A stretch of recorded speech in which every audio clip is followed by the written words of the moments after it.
আল্লাহ নাকি যখন তার বান্দাদের ভালোবাসেন তখন অসুস্থতা দিয়ে বিপদ দিয়ে ভালোবেসে থাকেন। তো আমার বড় ছেলে আলহামদুলিল্লাহ দিলে এই বছর 18টা রোজা করেছে। তো 19তম না 20তমর দিনে তার দেখি গায়ে ছোট ছোট ফোঁট বেরিয়ে গেছে। পরের দিন বুঝতে পারলাম যে তার পক্স হয়েছে। যাই হোক, আল্লাহ ভালোবেসেই আমার ছেলেকে এটা দিয়েছেন, সেটা আমি বুঝতে পেরেছি।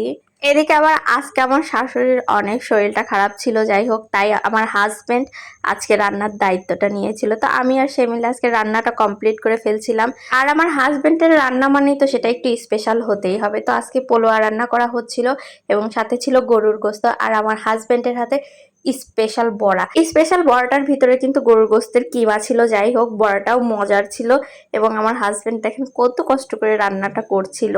এদিকে আবার যত ভালোই খাবার থাকুক না কেন, রোজা থেকে 2 লোকমা খাওয়ার পরে আর খাবারের রুচি থাকে না, অস্থিরতা কাজ করে। যাই হোক, আজকের মতো এই পর্যন্ত। আপনাদের সবাইকে অনেক অনেক ধন্যবাদ এবং ভালোবাসা থাকলো। Thank you for watching. আল্লাহ হাফেজ, সবাই ভালো থাকবেন।